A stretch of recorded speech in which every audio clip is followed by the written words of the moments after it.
করতে, যে নারীরা রাস্তাঘাটে মাথায় কাপড় নাই, জানতে হবে সেই নারীদের লজ্জা শরম নাই। কি কথা বলেন না কেন? আজকে বাজার ঘাটে মেয়েরা যাচ্ছে না বাজার করতে, যে নারীরা রাস্তাঘাটে মাথায় কাপড় নাই, বুঝতে হবে সেই নারীদের লজ্জা শরম নাই। যে নারীরা ঠোঁটে মুখে লাগাই কত রং, জানতে হবে সেই মেয়েদের লজ্জা শরম কম। কথা কন ঠিক না বেঠিক বলছি? যে নারীরা বাজার ঘাটে শরীর দেখায়, যে নারীরা রাস্তাঘাটে শরীর দেখায়, লজ্জা না থাকিলে কি যার লজ্জা দেওয়া যায়? এরকম আছে না নাই? কথা বলেন। এ নারী এমন একটা জাল, কিন্তু বলবো মাগো তোমাদেরকে বলি না, আমি তোমাদের কিছু কিছু আপনার অভ্যাসকে বলেছি, কিন্তু মা তোমাদের ব্যবহার কত ভালো। তোমরা কোন জাত তোমরা জানো?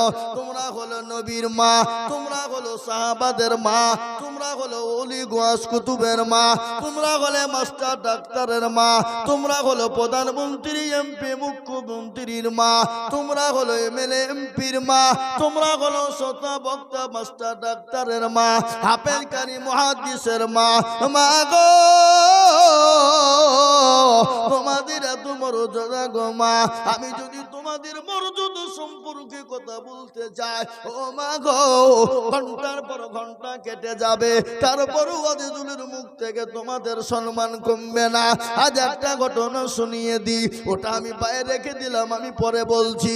বিশ্ব নবীর ঘটনা শুনে আজকে দেশের মাটিতে বেঈমান কাফেররা মুশরিকরা বলে আজকে নারী ইসলামকে অধিকার দেয়নি, আজকে না ইসলাম নারীকে অধিকার দেয়নি, আজকে মেয়েদেরকে পর্দার ভিতরে রেখেছে, গুছনার ভিতরে ঘরের ভিতরে জমিয়ে রেখেছে।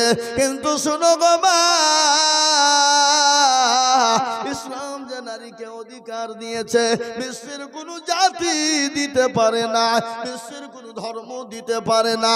তার কারণ তোমরা জানো, আমার মা বোনদের একটা মাসিক পিরিয়ড হয়, হয় না? জোরে বলুন।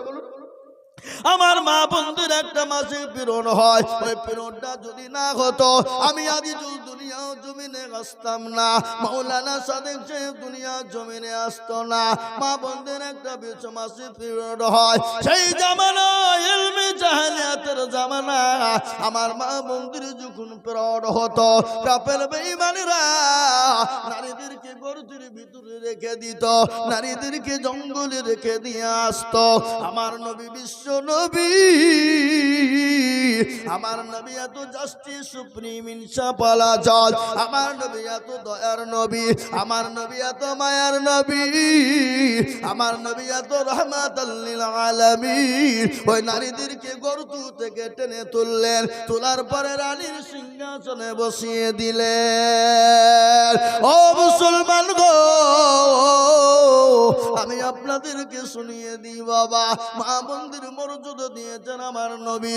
আল্লাহর নবী বলেছে মেয়েদেরকে তোমরা গালি দিও না, মেয়েদেরকে তোমরা মেরো না, মেয়েদের উপরে আঙ্গুল তুলে কথা বলো না, মেয়েদের গায়ে তোমরা হাত মেরো না। কেন? আমি নবী, সেটা বলো নবী মেয়েদের পিতা। ও মুসলমান, সে জামানায় মেয়ে হলে মেরে দেওয়া হতো, হত্যা করা হতো। আল্লাহ নবীর দরবারে একজন সাহাবা, যার নাম হলো আবু দারদা। কি নাম জোরে বলুন? আব্দুল্লাহ জুন ওজারে কি বাবজি, যার নাম হলো আবু দারদা। নবীর কাছে বসা, নবী বয়ান করছেন মেয়েদেরকে তোমরা মেরো না, মেয়ের গায়ে হাত দিও না, মেয়েদেরকে কোনোদিন কিছু বলো না। আল্লাহর নবীর কাছে কোরআনে কারিমা আয়াত নাজিল হয়ে গেল, কোন অধিকারে তোমরা মেয়েদেরকে মেরেছ। এ দেখেন কয়েকদিন আগের একটা ঘটনা শুনলাম, এই তো কান্দি থানা মুর্শিদাবাদের মাটিতে। সেই মেয়েটার মেয়ে হয়েছে, স্বামী কিন্তু মেনে নিতে পারে না, স্বামী কিন্তু মেনে নিতে পারে না। বাপে 6 মাসের বাচ্চাকে আপনার পানিতে ফেলে দিয়ে মেরে দেয়। এখনো জাহেলিয়াত আছে না নাই? জোরে বলুন, আছে না নাই? ও মাল মনে মনে করছে যে মেয়ে হইলি তো পয়সা গুনতে হবে, আর ছেলে হইলে গুনি শুধু লইব নাকি? সেদিন আমি এক জায়গায় জালসায় গেছি, এক মুরব্বী চলতে পারে না, উঠতে পারছে না, লাঠি এলো। চাচা ওই যে হুজুর একটু বিয়েতে পণের ব্যাপারে একটু বললেন তো, যৌতুকের ব্যাপারে বলেন। আমি বলছি চাচা আপনারও তো খিদি বিদি হইল কেন, আপনার মনে হয় বেটা নাই সবই বিটি নাকি? তুমি যে আমার একটাও বেটা নাই সবই বিটি, ও মাল দেখছে সবই দিতে হবে, একটাও পাবে না। আর যার দুটো বেটা দুটো বিটি, ওই যে দুটো দিব দুটো নিব, দুটো দিব দুটো নিব, সদবদ হয়ে যাবে নাকি বলেন? আর দেখছে বাজার বেটা নাই, তার খিদি বিদি বেশি, কি বুঝছেন আপনারা বলুন? ও দেখছে সব খাটবাদ দিতে হবে। হ্যাঁ, এই গতকালকে জালসা ছিল এই নদিয়া সাহেবনগর, এই সাহেব পাড়া চিনেন তো নাকি আপনারা? দোকাতি সাহেব পাড়া, যিনি সভাপতি জালসার। দুটো মেয়ে, বিবি করে চাকরি, বড় বিটি করে চাকরি, কলেজের প্রফেসর, আর আপনার বিবি হলো ডাক্তার এবং সে নিজেও ডাক্তার। আমি মাত্র মসজিদের কালেকশন করছি, 10,000 দিছে। এই ডাক্তার সাহেব 10,000 কেন একটু ধরিয়ে দেন। তার একজন 5 থেকে বলছে হুজুর ওর খাওয়ার কেউ নাই, সব চাকরি। আমি বলছি এই তো সুযোগ, তো দাঁড়া তোকে আমাকে জব্দ করিলি, স্টেজে পাঠিয়ে ফেলনো, যা ইনকাম করবা জামাইয়ে খাবা, তোমার কি দাও 1 লাখ দিতেই হবে। একবারে স্টেজে পাঠিয়ে ফেলাচ্ছি বাবা। ও বেচারা লজ্জায় পড়িয়ে দিয়ে প্যাস্টে যে বইতে বুঝছে কোন বিপদে ফেলি দিল রে। 50,000 টাকা নিয়েছে। আমাকে পরে স্টেজ দিকে নেমে বুঝছে হুজুর বক্তব্য আমার জান ভরে গেছে, কিন্তু ওই যে আপনি আমাকে খাম করে ফেললেন, ওই যে খেপালো, ওটা আপনাকে খাম করিনি, আল্লাহর রাস্তায় আপনি দিয়েছেন, আপনি বেঁচে গেলেন। এ জীবন লয়, কখন আছে কখন নাই, কি বলেন? কারো ভরসায় আছো রে মন, কেসের এত মায়া,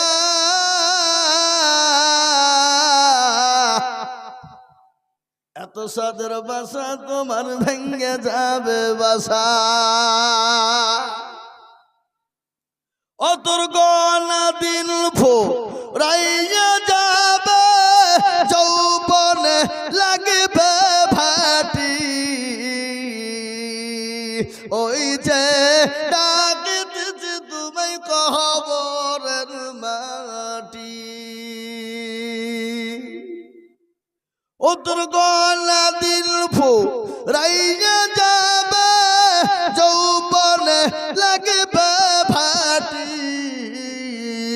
ওই যে ডাকিতেছে তুমি কবরের মাটি।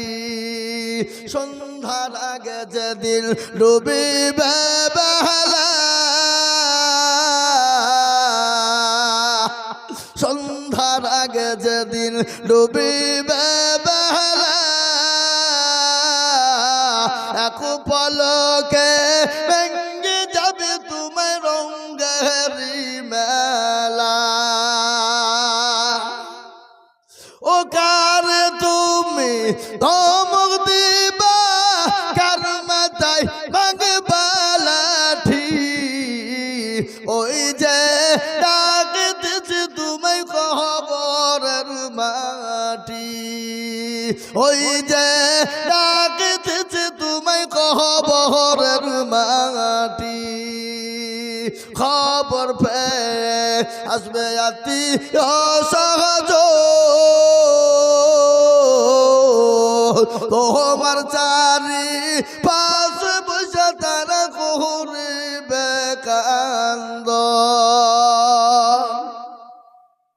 ও তোমায় সাজায়া দিবে মনের মতো, সাজায়া দিবে মনের মতো, কি সুন্দর পরিপাটি, ওই যে ডাকিতেছে তুমি কবরের মাটি।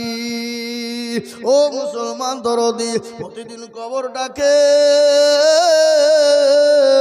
কবর প্রতিদিন ডাকে। আইরে আমি কবর একা একই ঘর, আমি কাউকে চিনি না, না, আমি চিনি আল্লাযীনা আমানু ওয়া আমিলুস সালিহাত। ভালো আমল করবা যারা, ভালো কর্ম করবা যারা, ভালো আমল মেনে নিবা যারা, ভালো কর্ম করবা যারা, দুনিয়ার জমিনে নামাজ পড়েছো যারা, আল্লাহওয়ালা দিনওয়ালা হয়েছো যারা, তাদের জন্য কবরেতে জায়গা হবে।